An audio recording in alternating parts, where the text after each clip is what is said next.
happens everywhere through the universe, and that there are steps, and that these steps that are past where we are is what we look on the iconic form of aliens with the large heads and the big eyes and the tiny spindly gray bodies.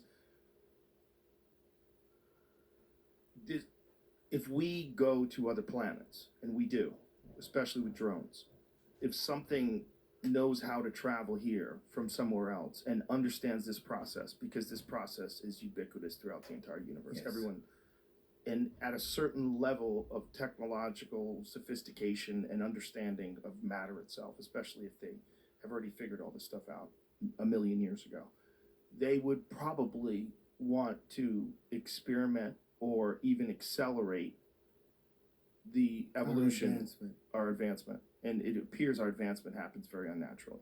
I think most biologists will agree that the biggest mystery in the entire fossil record is the doubling of the human brain size over a period of 2 million years. It's a very, very, very fascinating point. It's a real, it's not debatable. Doesn't it scream manipulation from an external force? Something, right? Something. It screams something took place, because it's an extraordinary something. And if it's the something that takes place that's responsible for the single most bizarre animal on the planet, the one that can manipulate its environment in a way that nothing contemporary can do, nothing alongside that lives with it in the same timeline is even close. Nothing's even remotely close. It's very, very, very different, but it's also extremely flawed for something that has such a high level of technical sophistication. Because of our fundamentals. Because we're still barbaric. We're still at core. Flat. We know the world, the universe, and the world is round, but we're still using flat principles to approach it. Right. And so if you were a super sophisticated creature from another planet and you needed some particular materials from our planet, and the Anunnaki story is all about gold. Yes, they needed gold. Fixing up the... Yeah. The idea was that they were going to, and this is all from Zecharia Sitchin's work, right? Mm-hmm. And the idea was that they were going to suspend gold particles in their atmosphere in order to protect their environment. Because they had abused... Yeah. They had abused it, and I think there was also some speculation about volcanic eruptions, that volcanic eruptions had probably ruined their atmosphere as well. But they had the ability to do something about it. And the way to do something about it is to mine gold. And that they took us and they created us from the hominids. The reason why that's so interesting is because gold is fucking useless 10,000 years ago. Why do you need gold?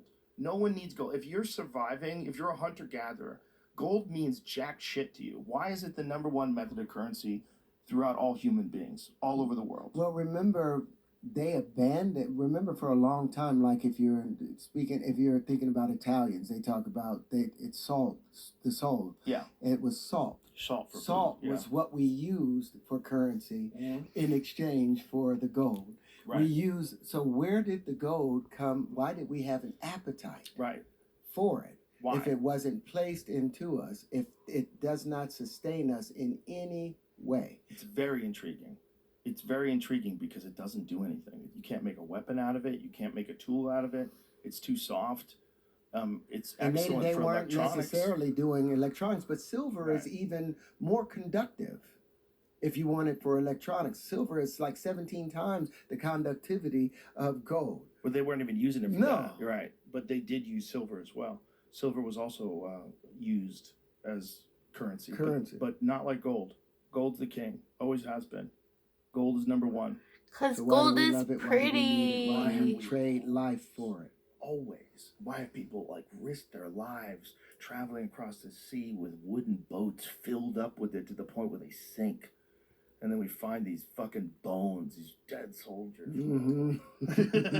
surrounded by gold coins. It's crazy, One of the greatest things about the linchpin is it's also submersible. So one of the main points is, I'm about to build 5 smaller ones. The only thing that I'm missing right now, because we have built a ton of, we've got like 20 different prototypes that. So when you say submersible, you mean transmedium? No, transmedium. They can go underwater. like these UAPs. Yeah, but that no, they've we can talked go about. underwater Right. and be able to go To now maneuver through the and water. be able to grab. They can identify where that gold is. Oh God. And now they can go down and pull it up themselves Wow. without even informing the governments about it. I don't need any of that other stuff. And I think that's why this has been suppressed. When I first took it over to Raytheon, I have these two test pilots, both colonels, been there for 30 years, one at Boeing, one at Raytheon. He said, the people at Raytheon said, let's see if he can keep it. They didn't know I had all these other patents surrounding it that they had no idea, but its usage, if they use it, the world changes in a beautiful way. If they ignore it, we cease to exist because we'll continue down this wrong path.